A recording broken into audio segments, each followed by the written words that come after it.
3 out of the 5 of you vote for it, we'll do it.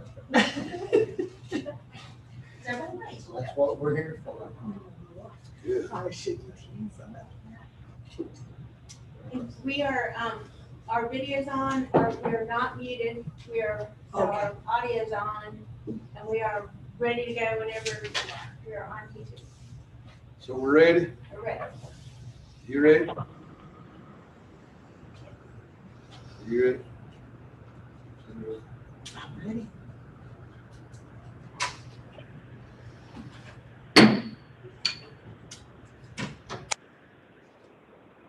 Bring this meeting to order. It's the Board of Commissioners work session. June 8th, 2021. Our distinguished chairman cannot be here at this time. I think he may be in later, but may not. His mother had to go to the emergency room. Of course, anytime that happens, it must be something serious. So let's keep her in our prayers and thoughts as we have this meeting, and hopefully he can show up. If not, we'll need to check on him directly after this meeting. I take it there's 3 of us here, and Commissioner Tom's on. He's on the phone, yes, sir. He's on the telephone. Yes, sir. Okay. Tuesday. Yes, sir. All right. Good to hear from you. And I'm gonna somewhat turn this over to our county manager. And I believe probably Heather Baker has the floor first. Yes, sir. Maybe? Okay. It's yours, Don, please. Okay, yeah, as you're saying, first item discussion, you have Ms. Baker here who is standing in to discuss the Agriculture Advisory Board ordinance, the proposed term limit change.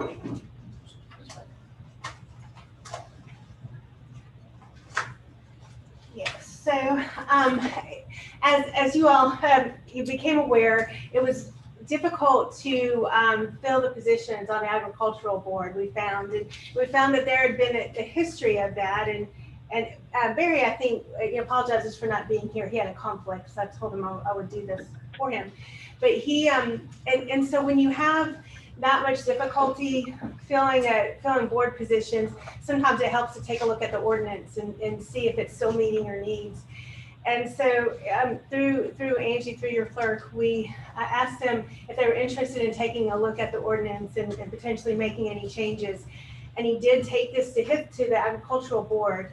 And as you can see from the letter here, they are requesting that there be a change to the ordinance, and that is to take out, and I think you can see it easiest here on this proposed ordinance amendment, that change to take out the term limits. And that way, some of the good people they have that are already serving can continue to serve, and they can still bring on new people as they have them available, but when there's not somebody to fill that position, then they can continue serving in that spot.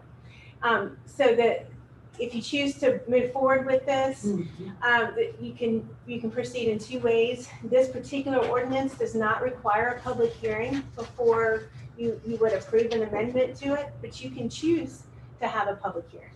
That's up to you. So it can go on your next agenda if you want to move forward with this, either to call for a public hearing or to for discussion and potential vote on the amendment. Can we do them both at the same time? Yes. Well, you can't, you'd have to call for the public hearing. It'd be on the agenda on Tuesday to call for the public hearing, and then after the public hearing, you could Same day. potentially vote on it. I'm sorry, go ahead. That's fine, and that's all I have. I can answer any questions. So Now, the changes are, the change is this, what I've got here on the screen, just to take out that last line that puts in a restrictive number of terms. And so it would allow somebody that's serving to continue to serve. Do you know, Ms. Baker, if we've ever had controversy over someone serving too long on a board and on an advisory board? I do not know. I'm not in the time that I've been here, with the past 6 years, I've not seen that. You would still have the option of not appointing someone. Oh, In sure. other words, every time their term comes up, it's still gonna come to you for appointment. It would just, and it would allow you to replace that person I still. If see. you had someone, this would just allow you to also leave them or reappoint them for another term if you chose to do that. Okay.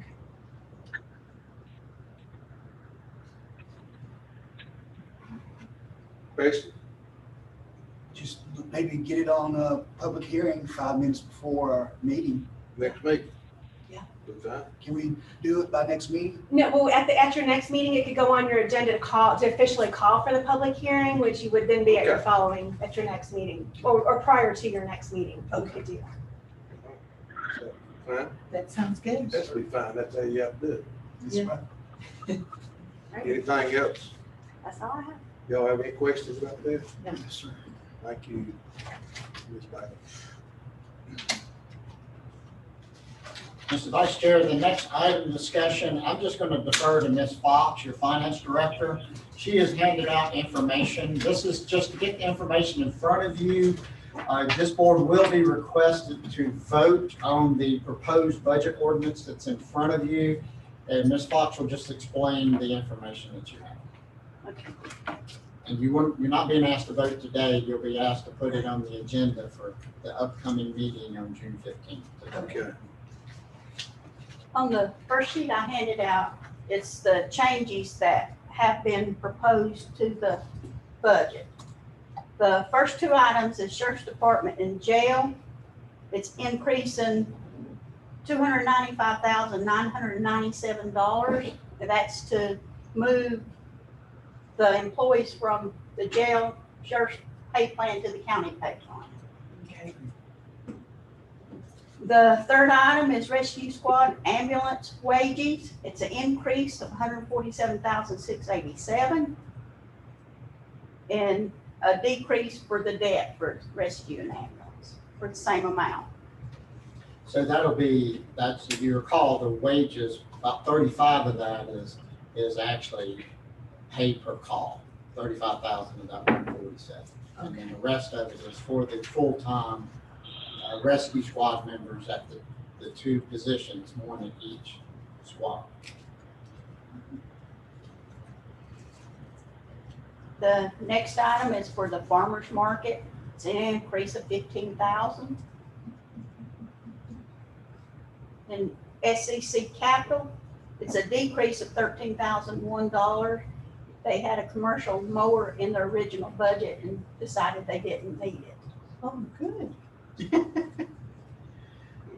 had a heart attack. And then the next two items is contingency for the regular contingencies and the wages that's set aside after the study. Mhm. There's a decrease in contingency of $22,996 and a decrease in the wages of $275,000. So that leaves $725,000 available for the salary study and implementation. Okay. We just don't need that extra 275. Well, we took the 275 out to cover the sheriff's wages in jail, Okay. the increases there. Right. And those start when? July 1st. And then the final two lines are capital items. There's $739,000 that was within all the departments' budget for capital. We removed those, we put them in contingency capital.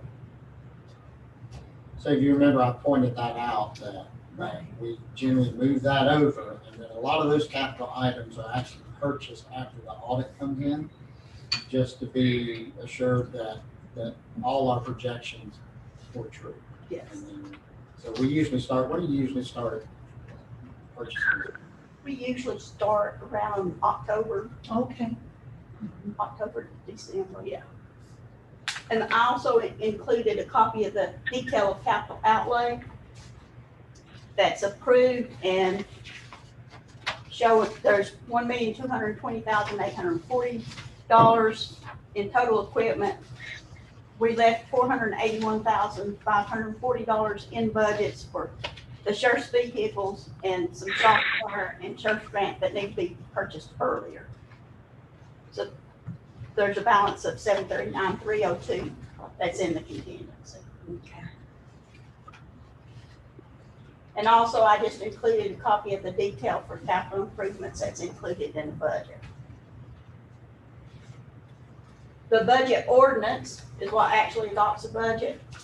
That's what will be presented on Tuesday, Okay. and it incorporates all the changes we've discussed.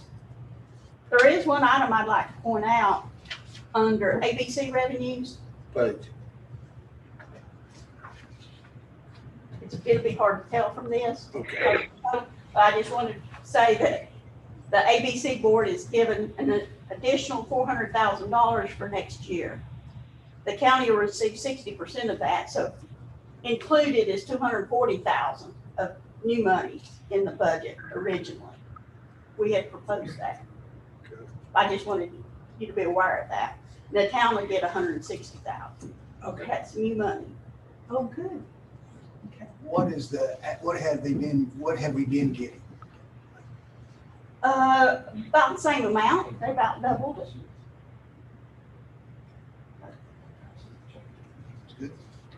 They've had a good year.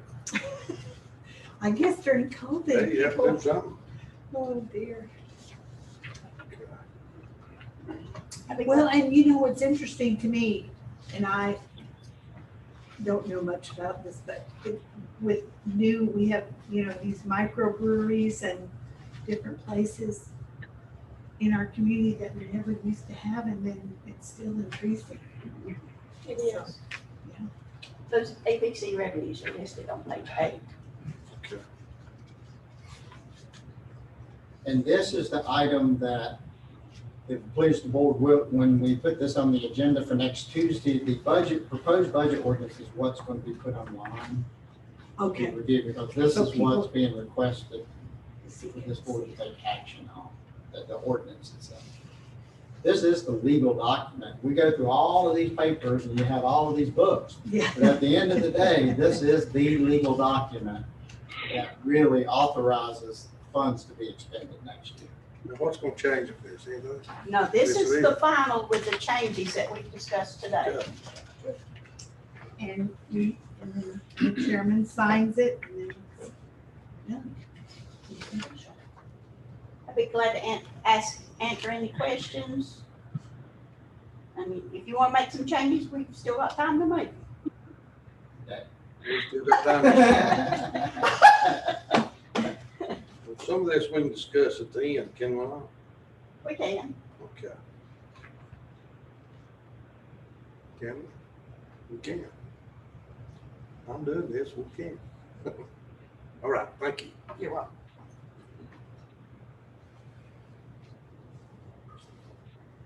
Yes, sir.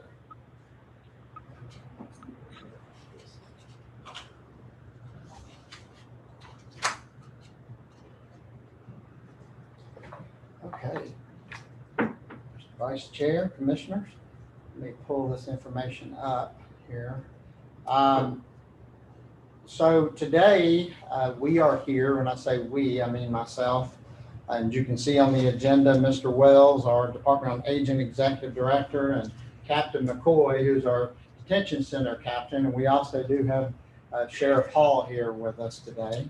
And today, we're here to discuss with you the food service and kitchen management services contract for the kitchen that's located in the aging facility. And this is the kitchen currently utilized by contractor B&N Isles, John Falk, everybody knows John, that John runs the kitchen and provides food services for the aging meals and also for the detention center. That contract was executed, I think, approximately 2015. Initially, I believe it was maybe a 4-year contract, and I've been extending that contract on an annual basis. If you don't know, I have the authority to extend contracts within a fiscal year, but I don't have the authority to do contracts for multiple years. Multiple year contracts need to come back before this board.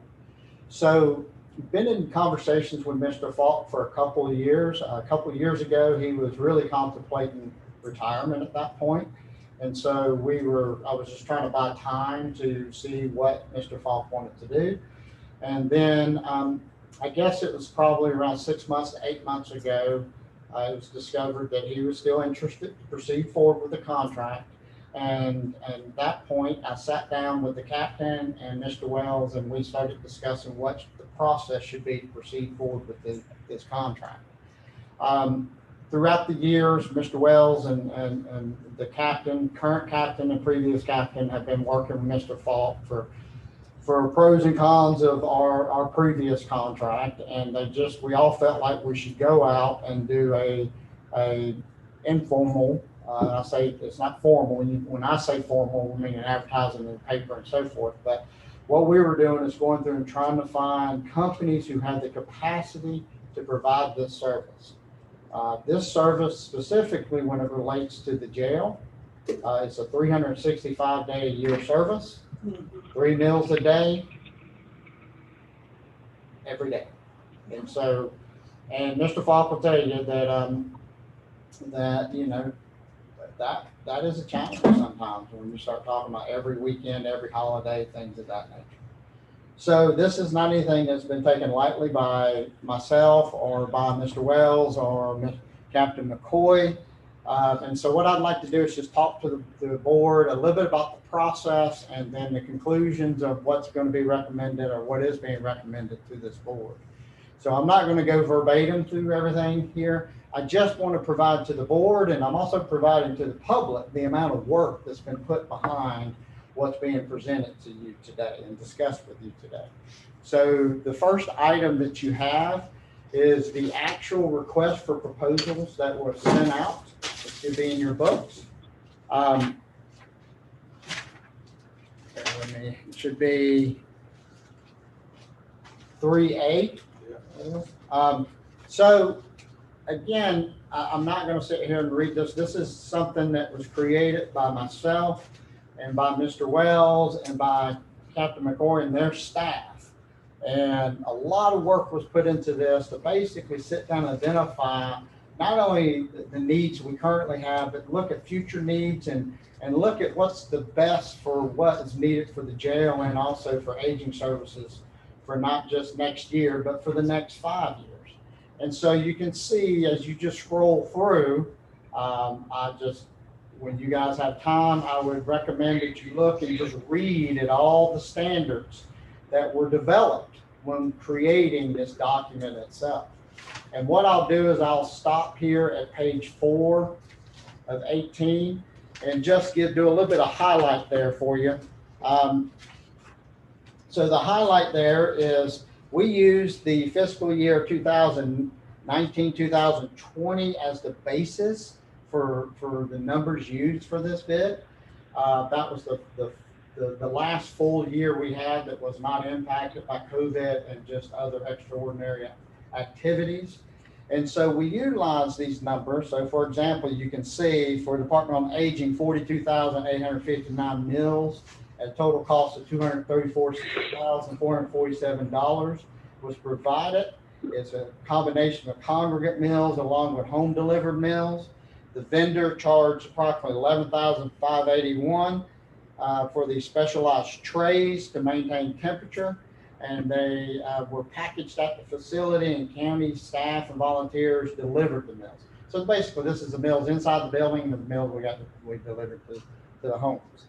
Now, I just want to point out again, without trying to go through all the details, we have staff here available to answer any questions, but I just really want to scroll down just a couple pages and just point out.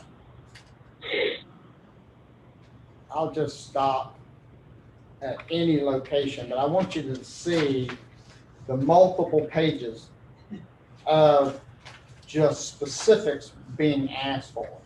I think it's important not just for you to know, but the public to know that the meals that are being provided to our elderly are being done in accordance with a lot of regulations and a lot of laws. And these requirements that are set in here are not only just regulated requirements, but they are best practices and what's deemed appropriate and best for our citizens and the people we serve.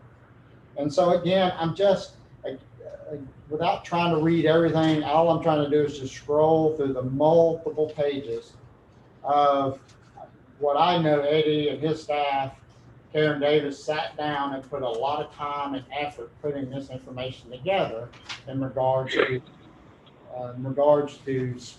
specking out what we're looking for. And so I'm going to scroll on over to page 12. And again, we can go back to any of this anytime you want. Now, this is very precise and whatever. It's the same thing that has happened. This way it's been in the past too, ain't it, Eddie? Yes, sir. I mean, all this nutritional requirements and all, that's not something that just come up today. It is, but we wanted to make sure we had everything written in this for bids that Sure. covered everything. I got There's some things in here that aren't necessarily in our current contract. Yeah. We want to make sure all that was covered. So Gotcha. short answer is a lot of it's supposed to be in our current contract. But again, it's detailed now because we're going to use this request for proposals as the basis of the new contract. That's why we put this amount of effort into it also. Also want to just jump down to page 12 as far as the Sheriff's Office Detention Center. And just again, we used fiscal year 1920 as the base year. They served 65,400 meals at a cost of $379,076. This requires 3 meals a day, 365 days a year. The vendor charged $10,000 a year for transportation. And then also the vendor charged extra on both services for trays that were provided to maintain temperature. So as you can see on this first page, there is statutory requirements that the provider must meet in regards to the meals going to the inmates. And so again, I also want to just give credence and give kudos to the jail and the captain and his staff for really going through and thoroughly looking at the requirements of these meals. Those trays, I've been in the food business a long time. What's special about that? I will, The trays, basically, we have a system where the food is put in the tray and it's sealed, and that's what we use for Meals on Wheels to get that out. It's kind of it's almost like a hard cardboard material that holds heat. But then, obviously during the pandemic, we had to use that a lot more for things like drive-through meals for us. And then it's also used for the jail as well. So they're disposable. They are, yes. I see, understand. and And they're so, not styrofoam? I don't know the exact name of the material, but it's almost like a cross between a cardboard and a styrofoam. Oh. They hold heat very well. Good. It's all sealed with plastic over it, sent out. Thank you. so that through the years that they have transformed to using these trays because of the temperature. One of the That's most a big important issue, issues sure. that they're dealing with is temperature control in Yes. any of this. And so I believe the trays, that eventually is what you guys evolved to because that's the best that you can find. Is that correct? Yes. As far as maintaining The whole that temperature. Yeah. A couple of things that was being requested by the, to let you know when we submitted or sent out these requests for proposals is one is currently the way we bid this out or the way we pay for this. We do a price per meal. And then we also pay separately for transportation, and then we pay separately for the trays. The way the new pricing is, it's all in one, meaning they're taking into consideration transportation costs and the tray costs. And what we didn't want to do is when we told all responders was that we have a good system now, and they're welcome to continue using that system. But we also wanted to leave it open if they had a better system in regards to maintaining temperature, that we wanted to make sure we were able to have that discussion. And what I'm going to do is, just so you know, I'm going to go back to this project schedule here in a second because I had to revise that. But all bids, tab A was submitted, and what we did was I set up a system for them to, all the bids coming in to look the same. So I had a tab A, we wanted them to give us some organizational information structure information, and then also give us some experience and references information and just any other information that they deemed appropriate. The final thing on this that I really want to point out, that I put in bold, that I emphasized at our pre-proposal meeting, and I'm emphasizing now, service, price is important in this conversation. Price is always important. The service is extremely important in these conversations too, okay? And when I mean service, goes any component of that word that you can imagine is important to both Eddie and to the captain in these conversations. And that's service as far as getting the meals delivered, having the meals delivered here, not just on time, but having the right quantity, quality, temperature, all of that extremely important long-term in these conversations. And so I just want to point out this last little paragraph because, and I'm going to read it out loud just so everybody will hear it. The county reserves the right to refuse any or all packages received, to solicit for new RFP responses, or to accept any RFP response deemed to be in the best interest of Jackson County. And we reserve this right as its sole discretion. The county reserves the right to alter or change any condition of this RFP that best meets the interests of the county. The county reserves the right to make its selection based upon the needs of the county. Pricing will not be the only item of consideration. Since this is a service contract, the responder's ability to provide the requested high quality product service consistently will be evaluated. All right, and so that I wanted to make sure everybody understood that. Now, again, cost does matter, but at the end of the day, we have to, I hope that we have to look at this, or we look at this in a manner that appropriately provides meals to not only aging services, but to our jail inmates, that meets not only regulations, but also meets the needs. And so what I'd like to do is I'm going to jump back and just jump to the third tab here. I'm going to skip the second one because the third tab was the revised schedule. And the real point I would just want to make everybody to see here is this is a conversation before that March 12th. D. I'm sorry. No, I'm sorry. It's C. 3C. C. Thank you. I just, timeline wise, I just want everybody to see that staff, myself and the captain and Mr. Wells, we've been talking about this. First of all, we've been talking about this on and off for a couple of years, okay, as we've been trying to figure out what Mr. Falk's future plans were and so forth. But really intensified well before this RFP was created for the March 12th date. So you can really go back to the beginning of this calendar year and really see that's when we truly started putting some time into this.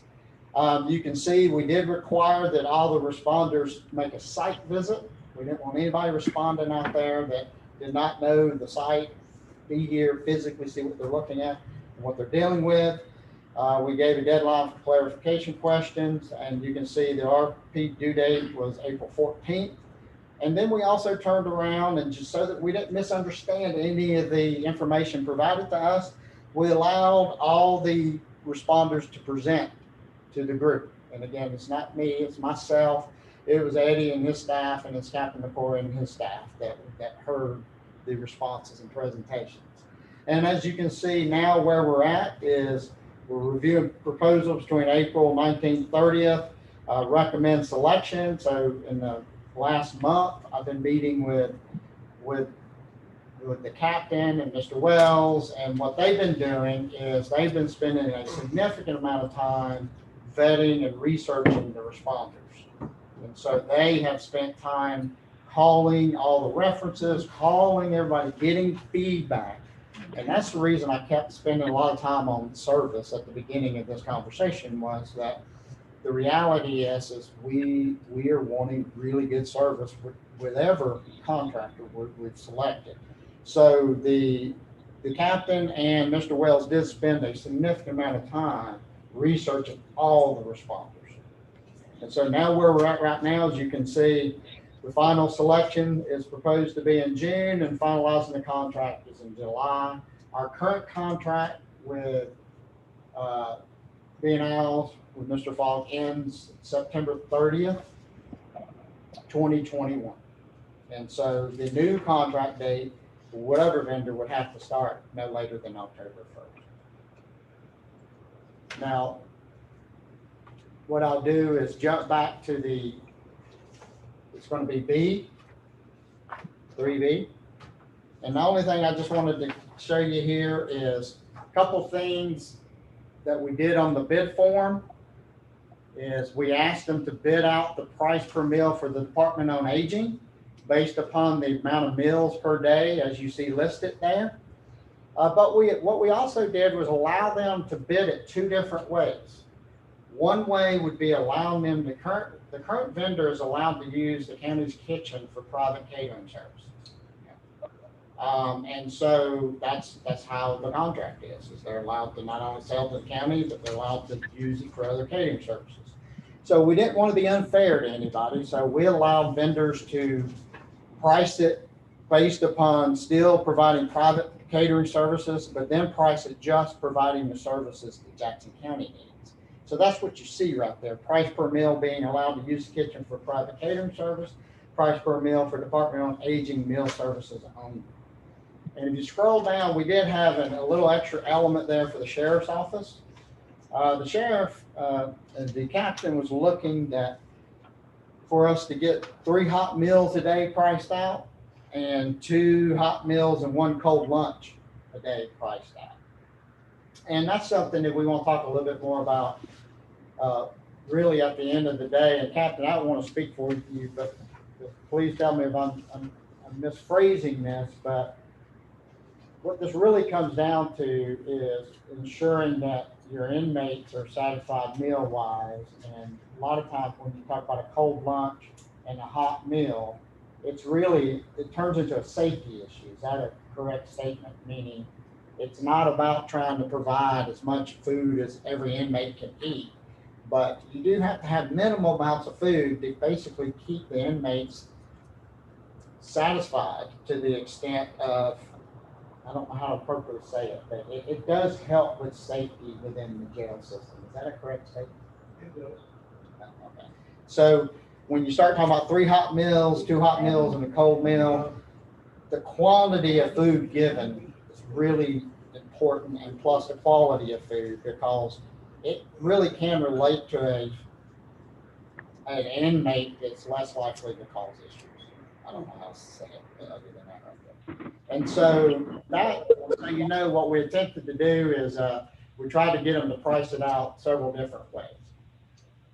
If the county has a meeting there and food is provided, will we be paying the same as the Rotary or another entity? Is that how its contract is designed? Now, the new contract, the way it'll be, when we get to the recommendation, the way it'll be recommended is if you eat meals within the types of food they've purchased to meet these standards, then you will actually pay, the county would pay these prices. Well, let me back up.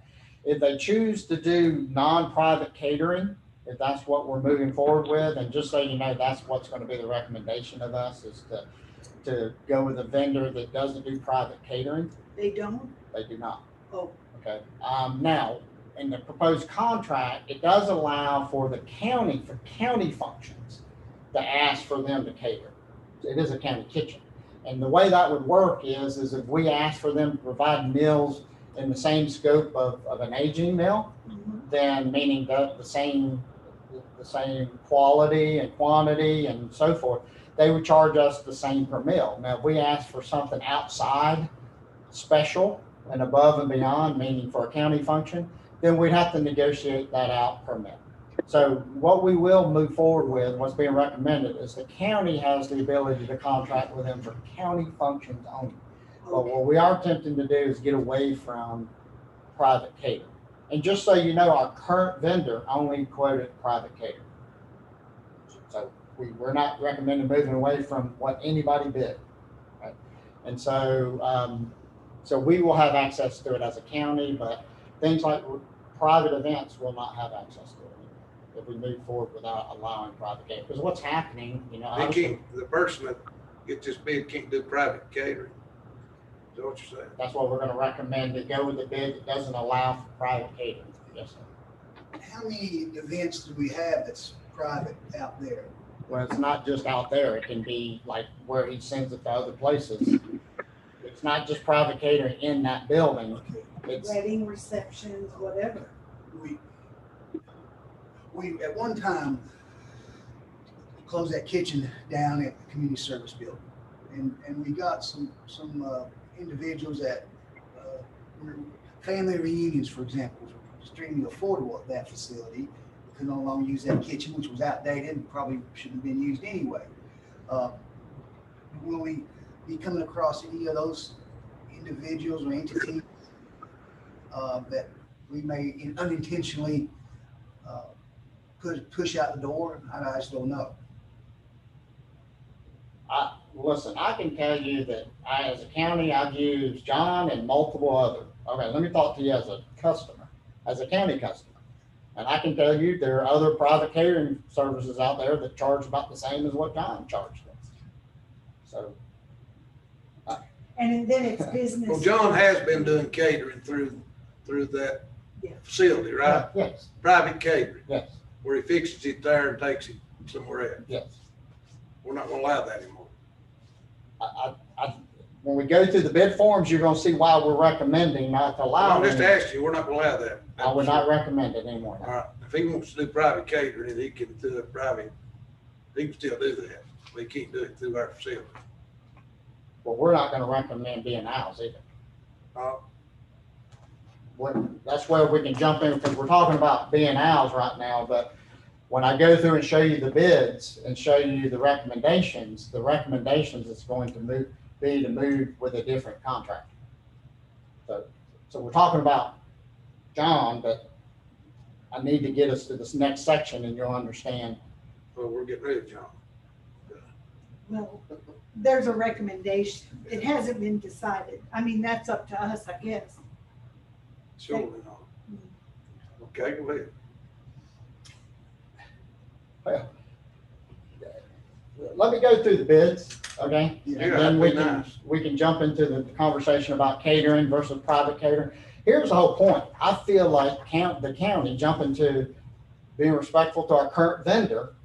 I made it a point to allow bidding to occur to not undercut our current vendor and allow for that current vendor to continue private catering. Right? All right, so we were trying to make this as fair and equitable as possible, so that when the bids came in, I didn't want to stand here and say, well, if I was allowed to do private catering, I could underbid it. So let me just go through the bids real quick, and then you'll see what I'm saying. So the first bid you have is from from Kimball's Foods. They're doing business as Skillet Kitchen. And again, all we're doing is going through the bid forms themselves, and you can see they bid it both ways. They really have no desire to be a private catering firm, okay? But they went ahead and bid it both ways.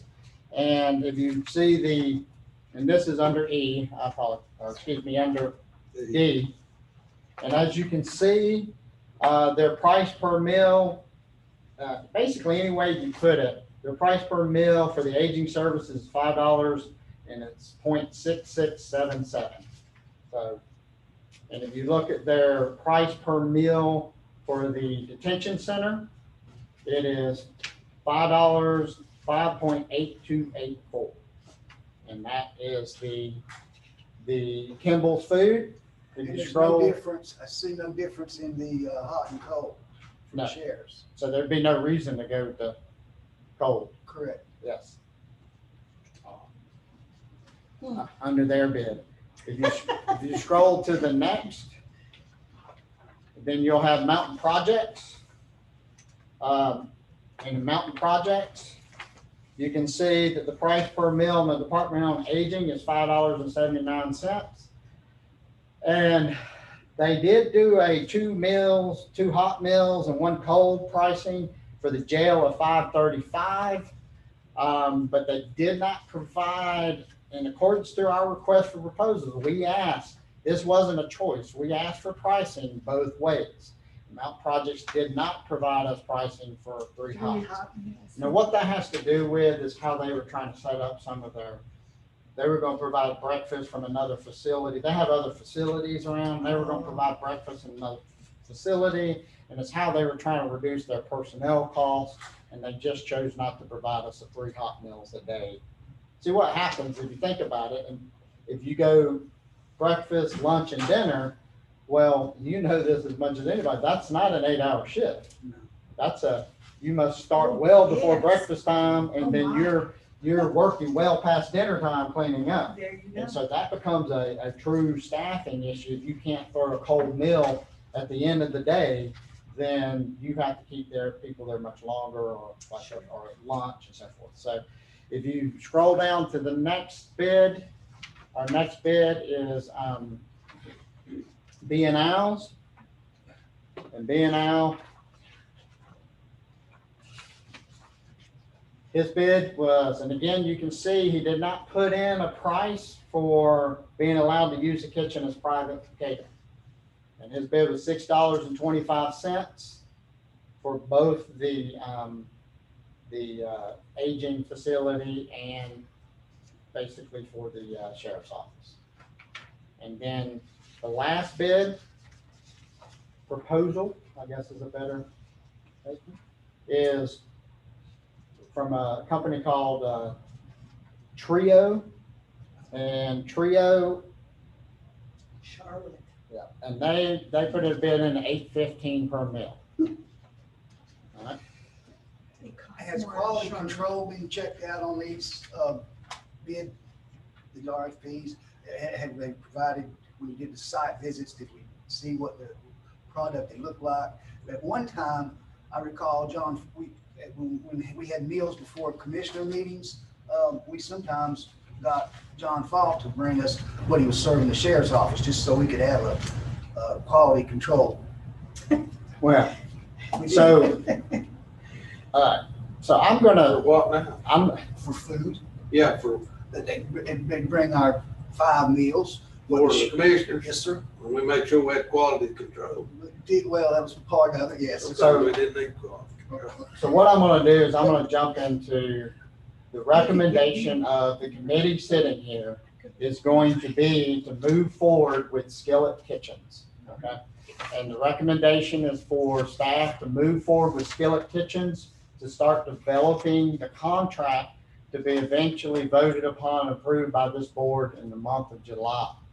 Now, going to the basis of what you're asking, Mark, what I've done, if you go to the last tab, I went ahead and jumped to something. If you go to the last tab of E, and if you jump down to page about 15 or so, that last tab at E is Skillet's proposal. And just, I don't know, there's not a page 15 down below. If you look on the screen right there, I want you to see where I'm starting here. And just real quick before, I just want you to watch the screen for me for a second. So I just want you to see something. I want you to see the choices we have. When you're asking, were there a follow-up? Did the captain call people? Did Mr. Wells call people? Did they go and look at the quality and get responses on the quality of the foods and the specs of the food? What I'll do is, first of all, I just wanted to show you a quick list of the references that's put there. Now, you're welcome to go back and take a look at it. But having said that, first of all, I'll start with the captain. Captain, you researched all of these, is that correct? Yes. Franklin uses them. So what is, as far as the responses back on Skillet, Kimball's, Cherokee County, Franklin. Everybody I called on Skillet Kitchen was very big thumbs up, no issue. We actually used the parent company Kimball's as our commissary for the jail, and we have so for a long time. Bryson City uses them. Never had any issue. They're great to deal with, and it's the same people, you're dealing with the kitchen part for the most part. But, everybody just loves it. And the Trio company, I called probably 10 to 12 different people that use those. Half of those has already switched to Kimball's, and most of the other ones was in the process of switching to the skillet from Kimball. So that was really helped me right then, seeing everybody switching. This Cherokee County uses them, Cherokee County. Yes, Bryson City, Cherokee County Quick Cooking at their facility. they did. I know, used to go down there and that's the biggest draw in Cherokee County was that kitchen, and they did their own cooking, I reckon. And I called the sheriff and he'd say, if you want good meals, come eat with us. So, They're very high on. really? yeah, all the judges and everything ate with the sheriff. In your research, did you happen to find out, I know this is a large, obviously a large corporation and probably very efficient. Do they buy local produce or local? Do you know if they try to do that? They try to in season, Oh, good. and they hire them. Oh, good. Their wages compared to everybody else is very much higher. They offer full benefits. Benefits. Yes. Wow. So what the captain is referring to is we went through and asked several things of this company. One was we wanted to give us a plan of employment. We wanted to know how many people they felt like they needed to employ. We wanted to know the range of pay. We wanted to know whether or not they have benefits. And so a couple things that this company has come back to us with is, first of all, they're looking up to 8 full-time people. Their pay range is going to be very competitive within this area, and they do offer benefits, as we stated. They have come back and said that they're obviously willing to sit down. They got to hire people here. They're not going to hire somebody who's going to drive 2 hours to come and run this kitchen. So they are looking. We also asked them to help develop a transition plan. And the transition plan would be, part of that would be 30 days prior to transition of contract, that they would be willing to sit down and interview all existing employees that are there. We did mention this to Mr. Falk too, and that would try to give them opportunities to maintain employment. And so in regards to the personnel, we tried to review how many folks, one of the biggest issues, I wouldn't say issues, but Mark, you don't understand this directly, and I'm sure when you're back in business, you will too, is basically maintaining the good staff, right? And not having turnover.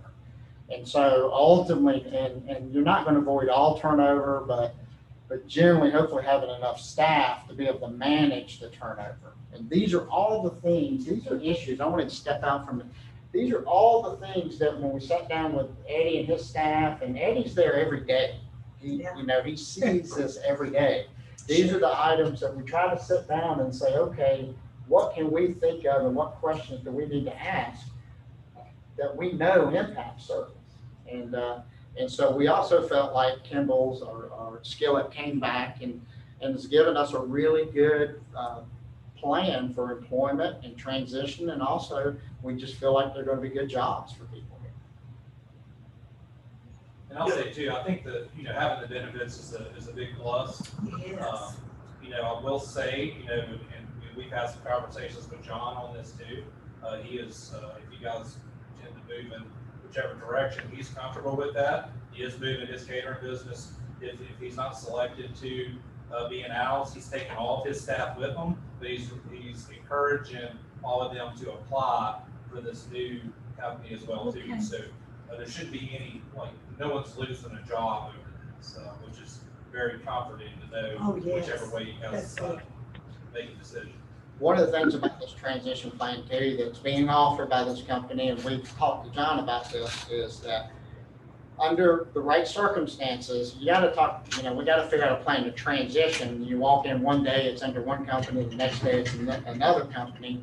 Well, depending upon John's inventory, if he can work with the new company, it is, obviously don't go with John and go with a new company, specifically this company. If they will work together and if John will buy the quality and the things that they require, then they will entertain purchasing that inventory. Oh, that's good too. Okay, just things like that, that they're willing to move. And as far as a national, this company right now is what I would call maybe a southeastern company. You know, they operate in 3 states, I think, Georgia, North Carolina, and Kentucky. Trio is more of a national company. And so I think with Skillet, we kind of get a combination of a larger company with kind of a local feel. Is that a good way to say it? Maybe? That's Don. Sure. That's what I was going to ask is where are they at? Where's Skillet out of? So their headquarters are out of LaGrange, Georgia. Okay. Person we're going to be dealing with is out of Clay County. Is that Hayesville? I believe it's Hayesville? Hayesville. So their main corporate office is LaGrange, Georgia. Hayesville is their regional office we're dealing with. Now, I see. Okay. the final thing we ask these groups to do is we ask them to come up with a plan in an emergency. Okay? Meaning what happens if you do lose all your staff? Or what happens if you know, for some reason or other our kitchen becomes inoperable? Okay? And so these are other things that we try to talk about. And one of the things that appealed to us with Skillet is because they're regional presence, then that does allow for them to work with us in a pinch, so to speak.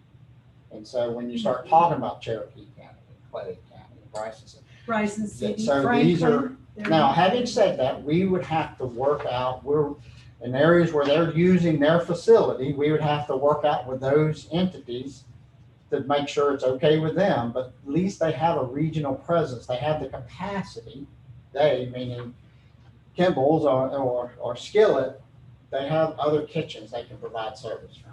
And so that was also a value to us that we sat there and looked at that long term.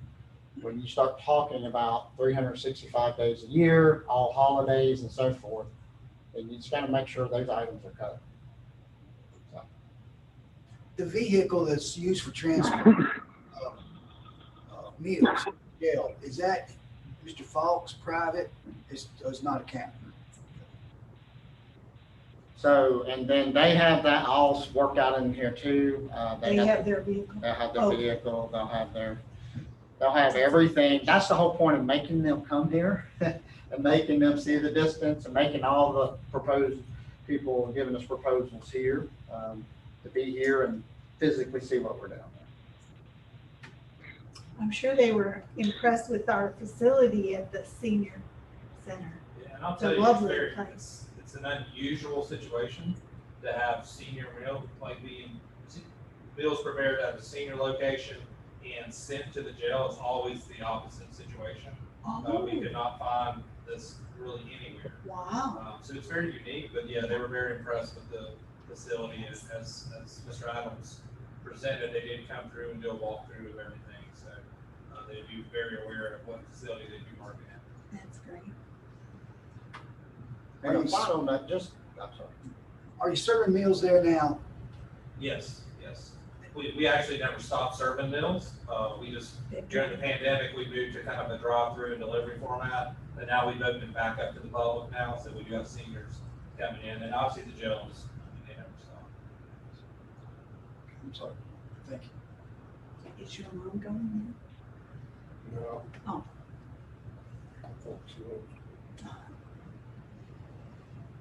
Well, it seems every I's been dotted and T crossed. Staff's put a lot of work into there? this. Yes. Y'all have any questions? You know, the price is right. It's kind of in line for a hot meal. You know, it's not bad, $5.66 for a hot meal. I especially like the fact that there will be benefits for employees. I think that is so important in our community. Mr. Tom, Yes, sir. questions, any comments? I just want to commend everybody for what they've done on that. It looks like everybody's done a whole lot of work on that. Out of curiosity, has the health department been in on this loop and made any recommendations or suggestions?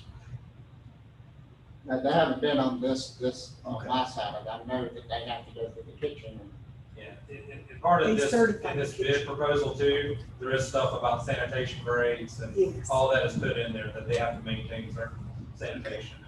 That's a requirement for,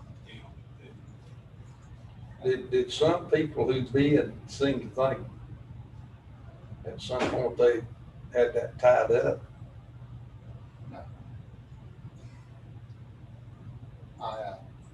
I can tell you that I just know I'm on that board of mountain projects, and at one time, it was almost like they just couldn't drive, they just gonna do that. and just so I everybody don't know knows, where they come to that. Several meetings they talked about it, they seemed thinking they had that sold up, and it was gonna happen. They I didn't just do, want, I'm sorry, they didn't do hot meals, did they? but they didn't bid the hot, that particular, on that. Oh, They didn't do the third hot one. So here's, just so you know how mountain projects, when we started down this pathway, this group, I reached out to Patsy personally, okay? And so I asked Patsy if there's any interest, okay? At that point, we are trying to find vendors with the capacity and the ability to deal with this. And so that's when Patsy, she said she'd go back and talk to staff and her board, and Patsy came back and told me that there would be an interest. But I at no point though, I think Patsy or her management team think that they were in anything but a process, a competitive process. And so with them, them along with other vendors were trying to generate interest. To see, I mean, if we didn't have Kimball's here, I'm not sure where we'd be from this conversation. just wondered. Okay, what else? Anything else? Did Kimball say anything about that food packaging trays? Did they have their own thoughts on keeping that food warm or processed, or they're just gonna accept what we're doing currently? they use the same system. Okay. Yeah, and maybe this, I can't remember if this was stated or not too, really, the county owns all the equipment in the kitchen as well too. So, and that's really one of the things that when we were having discussions on that, we, paying for, using county money to pay for all the equipment and having private catering as well too. Oh, good. I've never seen one of those. Oh, good. So that's the meal train. Thanks. That same one we take Separate. out when we deliver them to, Meals on Wheels, isn't it? It is, yes. That's nice. And it's separate so the stuff doesn't slide all together. I like that. Now, those that come into the dining site, they actually get a plated meal. Yes. Served there. Of course, yes. Thank you. Yeah, I've eaten there and it's very nice. Yes, I did pay. So, Mr. Vice Chair, just one other statement too. We, Captain McCoy, Mr. Wells, and myself, we all sat down with Mr. Fall. And listen, we worked with this guy. John has catered half my Citizens Academy and so forth. Oh, So yeah. we've had an open conversation with him. We've think, John has worked well and good for this county for 5 years, and we want to make sure that when we transition, that we want to make sure we're all whole if we transition appropriately. And I felt like we had a good open conversation. Yeah, John, honestly, and I've had multiple conversations with him. Not to say anything, negative about the jail, but it's constant. It's 3 meals, 365. Yeah. You really have to 100% commit yourself to this job, and I think there's a little bit of peace with him. Good. That that's not, you may have a little bit of relief, knowing that's not something on his plate all the time. So I think he's in a good space, but we appreciate John. John's actually been doing it since we opened. And what we found out during this process, I guess it's been 11 years now, a lot of counties are going through this process on a regular basis, so we just Oh. haven't done that Wow. in 11 years of Yeah. COVID. So, and then, I guess there's some of the relationship, I guess, on the commissary side with Skilled as well too. Yeah, we appreciate everything John's done, and we want to celebrate that as well. Well, and I talked to him, during COVID. I told him I missed his, chicken at B&L's. He said he had to close because of staffing. The one in Dillsboro. So, I think he'll be pleased to have that facility continue on. All right, let's go somewhere else. Thank y'all. Thanks, sir. That's a The lot. Vice Chair, if you don't mind, Sheriff, do you have any final thoughts on this? No, I think everything's pretty well been covered, it's kind of, we don't know a lot about them, a lot of the references I read, who speaks highly of. I am familiar with the Campbells, their parent company. We've been using them for a number of years as our commissary provider in our jail. Just explain that to each inmate gets a certain amount of money, like $30 to $40 that they spend each week. They have accounts set up. They can buy crackers, peanuts, there's certain things they go on that list and buy, toiletry items, toothpaste, yogurt, different things that they can buy in addition to what we provide. And they, each week gets shipped in with this company. We've never had a problem with anything that they brought in. If we said we didn't like, we call them. They're really quick to address any issues, problems. We call them one time, they're on it, they fix it. So our experience with it has been really good. I do know a couple of their executive members. One of them's a retired sheriff, and one of them is a county commissioner from Gaston County. And I told them, dear, this, if they was accepted, me being the sheriff of county elected official and a friend of John Fox, I would like to see them have a good, smooth transition with John. Yes. And I went last week and had a conversation with John myself. And like Eddie said, I believe he's somewhat relieved that he don't have to do it 7 days a week. He's going to finally get a weekend or two off. So Yes. it's, but they assured me that they would make a train, if they was accepted, that they would make a really smooth transition. So I personally want to make sure they done that, so that's the reason I was talking. All right, thank you. How many staff does John have? There's about 4 right now, 4, some part-time, maybe a couple full-time. He does a lot.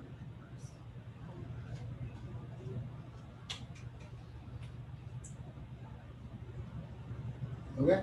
Yeah, Ready? we're through that. All right, the next item is other business, and your 4A, attachment 4A is the NCACC voting delegate.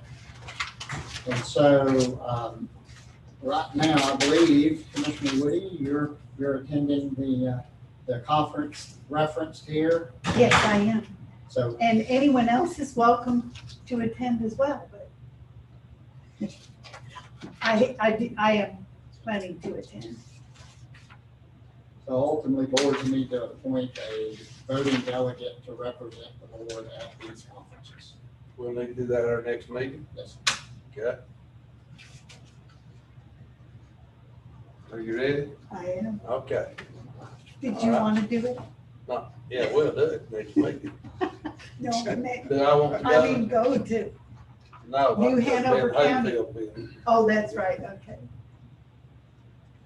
Can take a shot. All right, So next item is, I referenced this briefly at the previous meeting, but looking at the July meeting schedule, it's being proposed, or I'm proposing to the board, if you wish to cancel the July 6th regular scheduled meeting. And then we would be back the July 13th work session, with the regular meeting being July 20th. And it's up to the board. It's just something that's been being done for the last couple of years. I think so. I think that all three of us and Tom would like to push on by July the 6th. Would we not? Yes. Yes, sir. Okay, do y'all want to be? Okay. That's fine with me. Mr. Vice Chair, that's all I have. All right, So I'll put that on the agenda for future. Please. meetings. all right. I think our distinguished lady commissioner has something maybe. This is just, I'd like to pass this out as the regional representative on the North Carolina Association of County Commissioners for District 7. The initiative for the next 2 years for our association is food system resiliency. And there is a resolution that they would like us to pass. And so I want to give y'all a copy, and I'll leave one here for Commissioner McMahon, and here's one. And what this says is that we would support and endorse, they want all 100 counties to be committed to ensuring the needs of their citizens when it comes to food insecurity. That food is a basic human need. I mean, this is pretty much accepted. I think Jackson County, we are so fortunate here that we have an amazing food pantry in United Christian Ministries, the meals at the community table. We have several churches and other organizations that also give out food. And our only concern that I can see is transportation as an issue. We have plenty of food. Our supermarkets are so generous. People have been so generous. The only problem we have, I think, and we hope to address this, is getting to food. Like people that might not have transportation and live in a community where they can't get out and get to the food, it's available. And our Chancellor, Dr. Kelly Brown, is going to bring together all the providers of food and emergency help in the fall. And that's one of the things that we're going to discuss, is how we can address this issue of getting the food to the people. But I would like us to consider passing this resolution in concert with the 100 counties of North Carolina. Okay, that's something we can look at, and you provided for us, and that's something we could put on the agenda next time. So this- Okay. Thank you.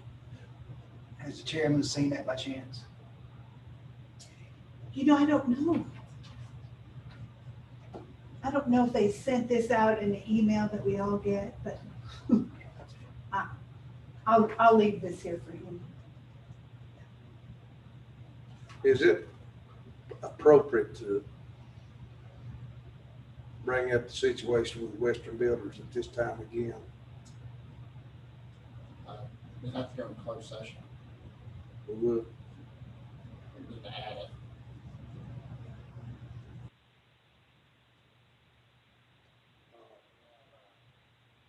We have, we could do the closed session on Tuesday. I think we should. I've got some thoughts on that, maybe Oh, different. good. Okay. And the other thing, could I ask about, to Darlene or someone, our proposal to put a second person on each one of these fire departments or whatever? Mhm. That's in the budget. Yes. And I had a couple questions about that. First of all, does this second person, this new person runs it concurrent? Does his hours, are they concurrent with the one that's already there? So, Is he running, is that fellow works Monday through Friday at 8 hours, at 8 o'clock mornings. Is this second person doing the same thing? I believe the request, I can only respond to that what I saw at the fire chief meeting discussions, and best I could tell is I believe at least some of them would look to shift them somehow or another, meaning, not necessarily to run them concurrent like you're asking. I don't know exactly what the shifts would be, but I think there were some concepts being discussed about somehow or another shifting they'd still work 40 hours a week, but not necessarily 8 to 5, Monday through Friday. And I don't know the details. My thoughts is if there's two of them, there need to be somebody there at two different times. And there need to be somebody there on the weekend. If this is just Monday through Friday, then we're no better off on the weekend than we were when we started. That's a good point. So I think that, I don't know if we should have a say-so in when these people are employed and what times, whatever, but I think we should. And what if they want to do like county and work 4 10-hour shifts? I'm sorry, say that again. Well, doesn't our county employees sometimes work Yeah. 4 10-hour shifts? And I think it was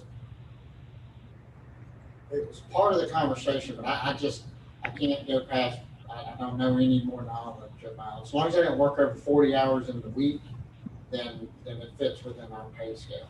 So, Well, I think if we're asking them to be there because there's a reason that it'd be better for fire protection, and we need somebody there as often as we can. So it seems to me that we don't need two there all the time. It seems like if somebody needs to be working on week 5, or 5 days, 2 of them needs to be on Saturday and Sunday. It could be different for each one each week. Sure. I don't know That y'all's makes thoughts behind that, but Well, it makes sense. It sure does. Yeah, because it's an emergency response. So it's not scheduled and planned. So the more days that are covered, the better response time in an emergency. It does make sense, Liz.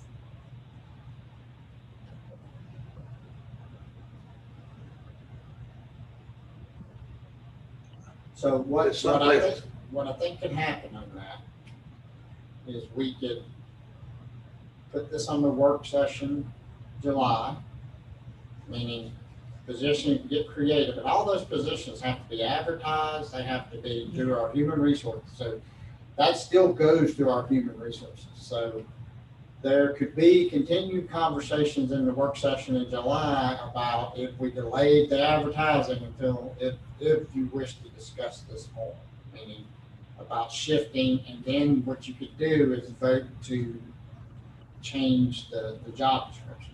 The only thing I gotta tell you, we gotta be careful about this. I understand what we're saying about emergency response and we want to respond, but these are administrative positions.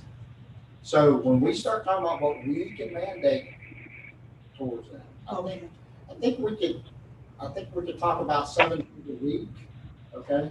Mhm. But I think we have to be careful, I know we have to be careful about what the actual duties are in the 7 days a week. Because these are technically administrative positions that if they respond to a fire call, then they are coming off of the county time onto the fire department time. So I guess my point is we would have to just try to set up the shifted hours for administrative responsibility. So are you saying they're not firemen no more?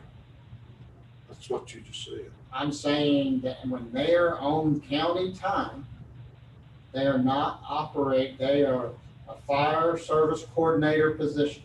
They're not firemen. When they respond to a fire, they are coming off of county time and going to volunteer time. That's how they've always been set up. That's not something that I see. that's how it's always been set up for them, because The one technically person. what they are is an administrative position. I mean, under our insurance, Yes. under our workers' comp insurance, under our insurance, they are not firemen. They are administrative Oh, positions. And so that's the only thing I have to note about if we're shifting them, and I think you can still shift them and have an administrative position on the weekend. I gotta be careful what we put in the job description, is all I'm trying to tell you. Because the idea, if I understood correctly, was the way when these were originally set up, the idea was it's no different than if we had a county employee. You know, our personnel policy allows for a maintenance person. If a fire call comes, they can come off from being a maintenance person, and then we're giving them time to go be a volunteer. But when they volunteer for that fire call, they're no longer under our insurance. And that's, correct, jump in if I'm explaining it wrong, but that's. Well, are we paying them? When they go, yes. Yeah, they go on that fire call. Because, Our maintenance people, so one of them goes out on fire call. yeah, Is he still on payroll? it's in our policy, right? But It's the insurance is what you're doing. it's the insurance, we're paying them, but we give them, it's kind of like the same way you give them vacation time and stuff like that. When they go out on that fire call, they're technically on a leave. Well, that's the way it's always been. I mean, Sure. I was a fireman with a Yeah. worked school system, and when we went out, when I went on the fire call, our Yeah. fire insurance covered anything that could and would and maybe would happen. But I guess my whole point is if we can continue discussions to lot, but I can't put in their job description that we want them working on Saturday so they can respond to. I have to be careful with that. It's all I'm trying to say is So that they could administer during the they're weekends. administered during the weekends. I mean, that's technically what's happening. Sure. But obviously, if they're available on the weekend, then they would be available to volunteer. I think you're right on the base here, boys, because the chiefs are already having this conversation about shifting some of these people, similar to what you're talking about. So I think we can get there. I just think we've got to have more conversations. You wouldn't think that there'd be any firemen on the fire departments against this, would you? Would you? Oh, there is. Because they've come to me about it. I mean, just yesterday morning, a fireman said that was this putting a second person on. I'm quoting him, okay? I'm not quoting 50 people now, I'm quoting one person. He said, that's the biggest waste of money. He said, I'd take you to 2 places right now and go in there, and the fella that's there now is asleep. And he said, that's a waste of money. Now, he may be completely wrong. That's twice it's been said to me. Not 50 times now. But if we're gonna have these people there, then they need to have they need some work to do. I'm not a fool on this, because when I was on the fire department for 25 years, they wasn't the Silver Fire Department, Geisers Fire Department, and Cullowhee, and they were just kind of getting started. We covered everything in the whole county, and there's 25 of us. We all worked somewhere, and we took care of everything that needed to be taken care of, and we maintained the equipment. I think now they pay a company to come in and take care of maintenance, as far as change oil and doing this and that. Anyway, that's my spiel for today. So is that something you want to, I'll put on the work session agenda in July? Yeah, I forgot. Yeah, I think, Yeah.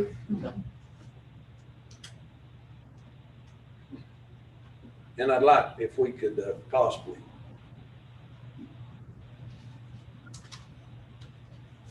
have another talk about this thing with the Western Builders. I think we need to do that. Like today or Tuesday? No, not today. Okay, anything else? You satisfied, Sheriff? Yes, sir. You should be. Okay. Okay. Nothing else, anything, Tom?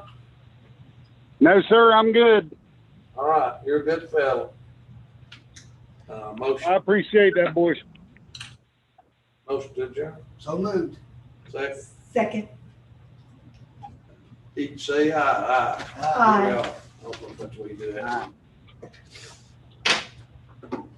Thank y'all. You did. Oh, good say. You did good. You did good, boys. Yeah, I already did. Thanks, Sheriff. Hey, thank you.